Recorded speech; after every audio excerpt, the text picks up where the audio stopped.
Muy buenos días. Estamos aquí en el corregimiento del Ingenio, lugar escogido para nuestro estudio etnográfico. Para esto vamos a entrevistar al señor Cástulo Pascual Guerrero, una de las personas que conoce la historia de este corregimiento. Eh, Don Cástulo,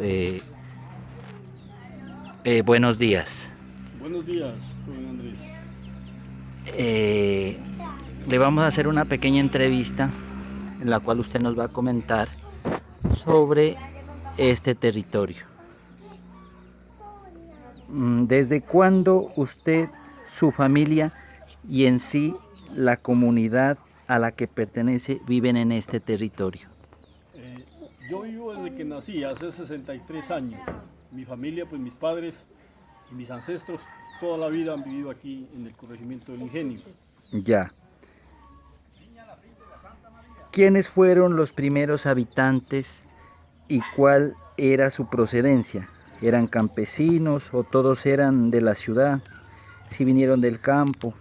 Por las Aquí está mi papá, ¿lo historias escucha? escuchadas por nuestros padres y nuestros ancestros, los primeros pobladores aquí en el Ingenio no vivieron aquí en el Ingenio, vivieron en la vereda Borges.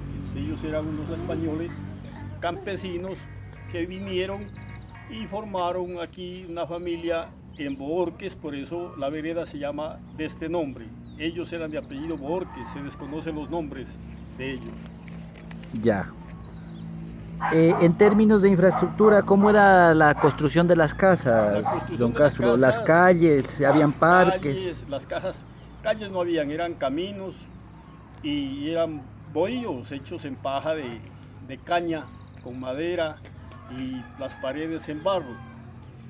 El pueblito El Ingenio lleva el nombre de Corregimiento El Ingenio porque en ese tiempo nuestros ancestros tenían trapiches paneleros y pasó un gringo, un estadounidense, y porque habían varios trapiches lo dominó como El Ingenio y desde esa vez se llama El Ingenio. Ya. ¿Hay bibliotecas o sitios de interés cultural aquí en este territorio, o salas de conciertos, cines? ¿Asiste usted a ellos o con frecuencia y por qué? ¿O qué aspectos en cuestiones culturales realizan aquí? ¿Fiestas tradicionales? Sí, muchas fiestas tradicionales. Aquí llevamos una tradición muy bonita, sobre todo en diciembre y en Semana Santa, que no la hay en ninguna parte del país.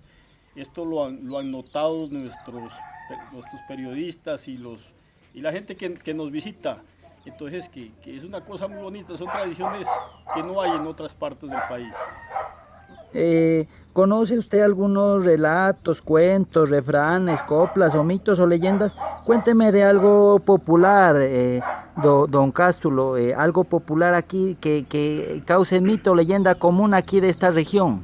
Bueno, el relato que es histórico, el más importante, es que cómo se formó el pueblito, cómo se formó el pueblito. Aquí se reunió en ese entonces los viejitos, nuestros ancestros, toda la comunidad en el sector denominado el Plan, donde los que tenían tierras habían decidido dar un lote de terreno para construir el templo, el primer templo, que también fue en paja.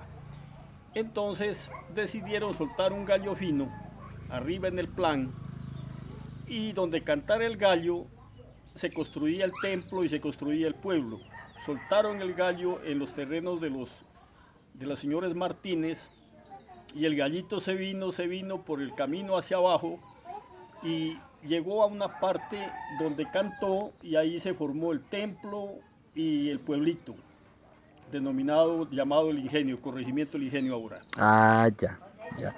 Eh, ¿Y cuáles son las fiestas más representativas que aquí realizan? O sea, en torno a qué santo elevan sus fiestas o cumplen sus tradiciones religiosas. Bueno, aquí la más tradicional es el Sagrado Corazón de Jesús, porque el corregimiento y la iglesia y el colegio se llama Sagrado Corazón de Jesús. Esta fiesta es una fiesta muy tradicional, muy bonita, que se la celebra entre junio y julio. ¿Y esto viene heredado de sus ancestros? De los primeros ancestros, de los primeros... Esto viene, o sea, ha sido una generación tras generación. Generación tras generación y no se ha cambiado. Ya.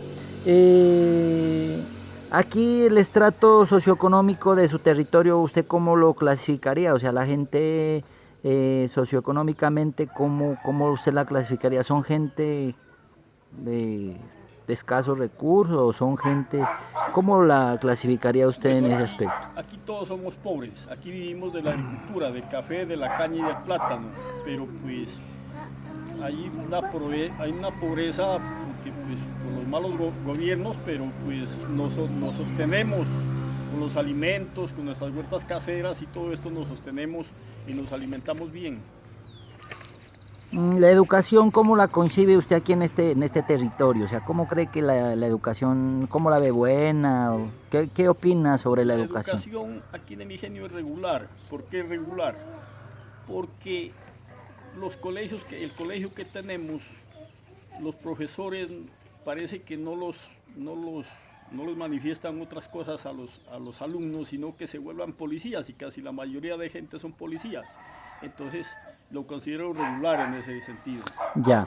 ¿Qué conflictos, qué tipo de conflictos se presentan aquí en esta comunidad, don Cástulo? ¿Usted piensa que son de orden político, social, religioso o de convivencia o hay ideologías aquí centradas aquí en este territorio? Bueno, conflictos no los hay ahora. Antes y anteriormente por la parte política se había conflictos entre liberales y conservadores en los años 50, en los años 40.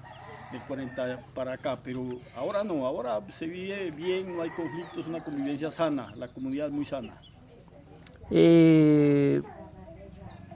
¿Cuál usted cree que haya sido el origen de las problemáticas que usted me acaba de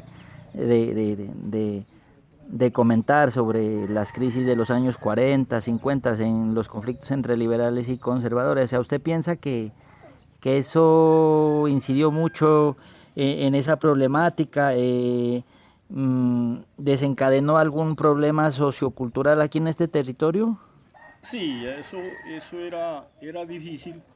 Yo me acuerdo cuando era niño acompañaba a mi papá en las votaciones y en las reuniones políticas, y era difícil, habían peleas, la gente se quemaba las casas, los conservadores a los liberales a los conservadores, y se fue desarrollando un problema, se comenzó a haber una división aquí en el corregimiento del Ingenio, la parte alta y la parte baja, donde había conflictos cuando se hacían las fiestas tradicionales, unos celebraban abajo y otros celebraban arriba, y entonces, pero ahora ya no se ha partido, la gente estamos unidos y se trabaja bien con la comunidad. Ya. ¿Cree usted que las problemáticas actualmente que vive el país de orden político y económico afectan las dinámicas socioculturales de aquí de esta comunidad? Claro que nos ha afectado y nos sigue afectando. Los malos gobiernos, las malas políticas nos afecta. Ese interés de los gobiernos de no ayudarnos a los campesinos nos ha afectado mucho. Ya. Cuénteme un poquito, su padre, según lo que usted me comentaba, era el médico de ese entonces de aquí, sí, de este sector, ¿no? Él era médico yerbatero, botánico, pues ahora, en ese tiempo era yerbatero, era el único médico que había aquí en Sandoná, en el municipio de Sandoná, donde lo visitaban gente no solamente de Sandoná, sino de otros municipios y de otras partes del país inclusive. Él tenía conexión con unos médicos de los Estados Unidos, donde le mandaban revistas mensualmente sobre la botánica. Ya. Le agradezco, don Cástulo, por esta maravillosa entrevista, lo cual contribuye a este estudio etnográfico de este maravilloso corregimiento conocido con el ingenio. Muchas gracias, don Cástulo. Con mucho gusto, don Andrés.